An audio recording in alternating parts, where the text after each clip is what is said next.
Hello viewer সবাইকে শুভেচ্ছা জানাচ্ছি। আশা করছি আপনারা ভালো আছেন। তো আজকে Adobe Stock এর একটা ভিডিও নিয়ে চলে এসেছি। তো আপনারা যারা Adobe Stock এ কাজ করেন প্যাসিভ ইনকামের জন্য, তো তাদের জন্য এই ভিডিওটি এবং একজন ভাই কমেন্ট করেছেন যে কিভাবে আমরা PNG ফাইল আপলোড করতে পারি এবং সঠিক পদ্ধতি কিভাবে ফাইল তৈরি করব সেই প্রসেসটা দেখানোর জন্য। তো ভিউয়ার সাথেই থাকুন। আমি আপনাদেরকে PNG ফাইল কিভাবে আপলোড করবেন সেই প্রসেসটাই আপনাদেরকে দেখাবো। তো চলে যাচ্ছি Adobe Illustrator এ। Illustrator এ এসে আমি একটা ফাইল ওপেন করে রেখেছি। জাস্ট এই ফাইলটাকে আমি নিবো। এই ফাইলটাকে আমি হচ্ছে কিভাবে রেডি করব আমি সেই প্রসেসটা দেখাবো। তো দেখেন আমরা যখন AI দিয়ে কাজ করি আমাদের কিন্তু এইরকম থাকে অনেকটা। তো আমি এই ফাইলটাকে লাইন আর্ট করতে চাচ্ছি, অথবা আপনারা যদি চান যে এগুলোকে কালার করে দিবেন কোনো সমস্যা নাই, কালার করতে পারেন।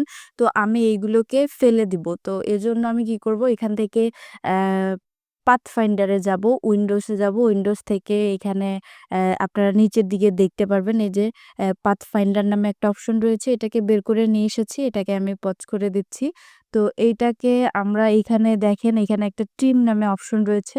এটাতে ক্লিক করব। এটাতে ক্লিক করার পরে পুরোটা ট্রিম হয়ে গিয়েছে এবং এই যে হোয়াইট কালারের যে পার্টটা এটা আলাদা হয়ে গিয়েছে। রাইট বাটন ক্লিক করে আনগ্রুপ করে নিব এবং তারপরে আমি এই যে ম্যাজিক ওয়ানের টুলটাতে ক্লিক করে এখানে একটা ক্লিক করলে সবগুলো হোয়াইট পার্টগুলো সিলেক্ট হয়ে গিয়েছে। জাস্ট ডিলেটে প্রেস করলে ডিলেট হয়ে গিয়েছে।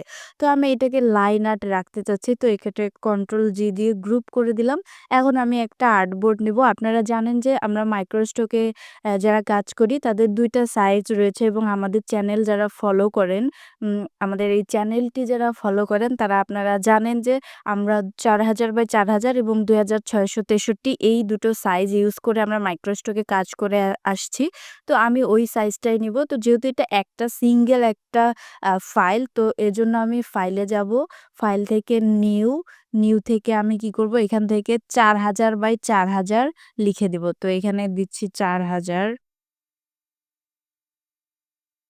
৪০০০x৪০০০ পিক্সেলে আমি রাখছি। রাখার পরে এখান থেকে বেসিক অ্যাডভান্স যে অপশনটা এখান থেকে আমি অ্যা এটা দিয়ে দিচ্ছি। দিয়ে দেওয়ার পরে ক্রিয়েট এ ক্লিক করলাম।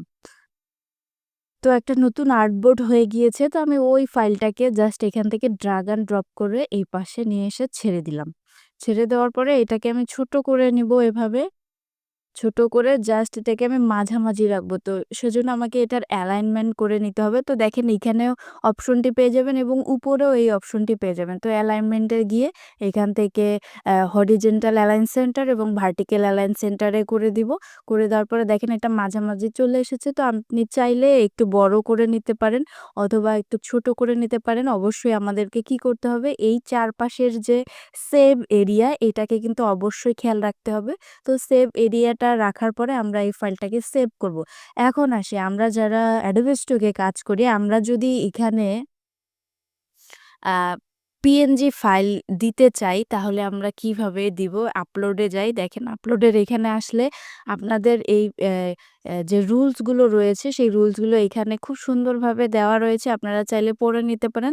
তারপরেও আমি আপনাদেরকে একবার জাস্ট আ দেখিয়ে দিচ্ছি যে do not include any background must be transparent. অবশ্যই আপনাকে কি করতে হবে? ট্রান্সপারেন্ট ব্যাকগ্রাউন্ড রাখতে হবে। অর্থাৎ ব্যাকগ্রাউন্ড রাখা যাবে না, ট্রান্সপারেন্ট রাখতে হবে। তারপরে ফরম্যাটটা হবে পিএনজি ফরম্যাট অনলি। তারপরে প্রিমিয়াম ইমেজ আ আ মিনিমাম ইমেজ রেজোলিউশন হবে কত? 4 এমপি, আর হচ্ছে মেক্সিমাম হবে ১০০। আর মেক্সিমাম ফাইল সাইজটা হবে ৪৫ এমবি। তো এই বিষয়টাকে আপনারা যদি মাথায় রেখে কাজ করেন তাহলে আপনারা কিন্তু এইভাবে ফাইলগুলো দিতে পারবেন। তো আমি চলে যাচ্ছি Adobe Illustrator এ। Illustrator থেকে আমি এটাকে সেভ করব। তো সেভে যাচ্ছি। ফাইল থেকে এইখানে হচ্ছে এক্সপোর্ট অ্যাজ এখানে ক্লিক করব। ক্লিক করার পরে এখান থেকে আমি পিএনজি ফরম্যাটটা নিব। আমি কিন্তু এখানে ব্যাকগ্রাউন্ড নেইনি। আপনাদেরকে আবার দেখাই। দেখেন, এই যে দেখেন, এখানে আমি কোনো ব্যাকগ্রাউন্ড নেইনি। এটা কিন্তু আর্টবোর্ড। তো আমি এটাকে আবার কি করব? আগের জায়গায় নিয়ে আসবো। তো আমি আরেকটু বড় করি। তারপরে এখান থেকে ফাইল থেকে এক্সপোর্ট অ্যাজ, তারপরে এখান থেকে আমি অবশ্যই কি করব? পিএনজি ফরম্যাটটা সিলেক্ট করব। আমি ডাউনলোডে অ্যাক্সেস করছি। তারপরে এইখানে আমি দিয়ে দিচ্ছি যে এখানে চেয়ার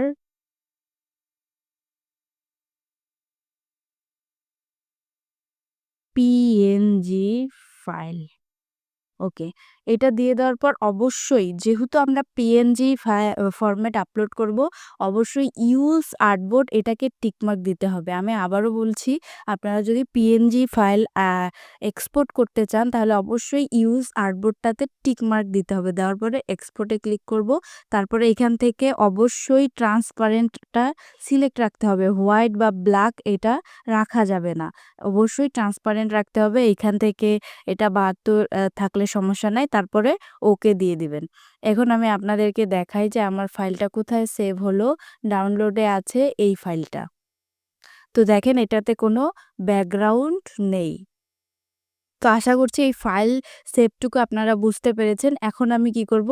আপলোড করব। তো ব্রাউজে ক্লিক করলাম। ক্লিক করে আমি ডাউনলোডে রেখেছি এটাতে ক্লিক করে আপলোড করে দিলাম।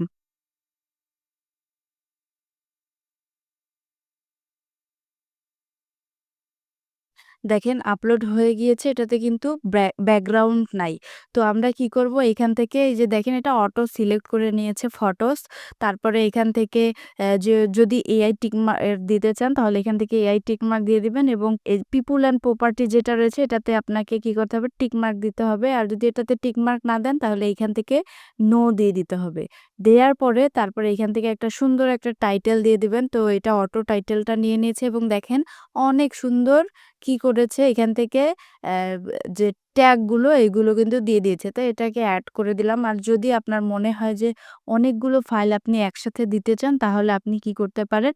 এইখানে এইগুলোকে হচ্ছে সিভিএস ফাইলে এই আপলোড সিভিএস এখানে গিয়ে আপনারা কিন্তু এই সিভিএস ফাইলটা আপলোড করে দিলে আপনাদের তাড়াতাড়ি ফাইলগুলো আ এসইও করা হয়ে যাবে। তো এইভাবে আপনারা করতে পারেন। তো এটা দেওয়ার পরে জাস্ট এখান থেকে সেভ দিবেন। সেভ দেওয়ার পরে দেখেন উপরে কিন্তু সাবমিটের অপশনটা চলে এসেছে। জাস্ট এখান থেকে সাবমিট করে দিবেন। তো আমি এখানে সাবমিট করছি না। কারণ আমি এটাতে পিএনজি দিতে চাই না। এটা অন্য ক্যাটেগরির একটা অ্যাকাউন্ট। তো এই ছিল আজকের মতো। তো আপনারা যদি চান যে আপনারা পিএনজি ফাইল দিতে চান তো এইভাবে পিএনজি দিতে পারেন। আরেকটা রয়েছে পিএনজি কিন্তু ওটা হচ্ছে আইকন শিট। তো ওইটার ভিডিওটা আমি নেক্সট এ দেওয়ার ট্রাই করব। আপনারা এইটার নিয়েও কমেন্ট করেছেন। তো ওইটার জন্য আমি নেক্সট ট্রাই করব যে আইকন শিট কিভাবে তৈরি করবেন সেই প্রসেসটা। তো সেই ভিডিও দেখার জন্য অবশ্যই আমাদের এই চ্যানেলটিকে সাবস্ক্রাইব করে রাখতে হবে। এবং আমাদের এই চ্যানেলটির পাশেই থাকতে হবে। তো ভিউয়ার্স যদি ভিডিওটি ভালো লেগে থাকে লাইক করবেন, কমেন্ট করবেন এবং ভিডিওটি শেয়ার করতে ভুলবেন না। এবং আমাদের এই চ্যানেলে যদি আপনি নতুন হয়ে থাকেন তাহলে আমাদের এই চ্যানেলটিকে সাবস্ক্রাইব করে পাশেই থাকবেন। ভালো থাকবেন, সুস্থ থাকবেন। দেখা হচ্ছে নতুন কোনো ভিডিওতে।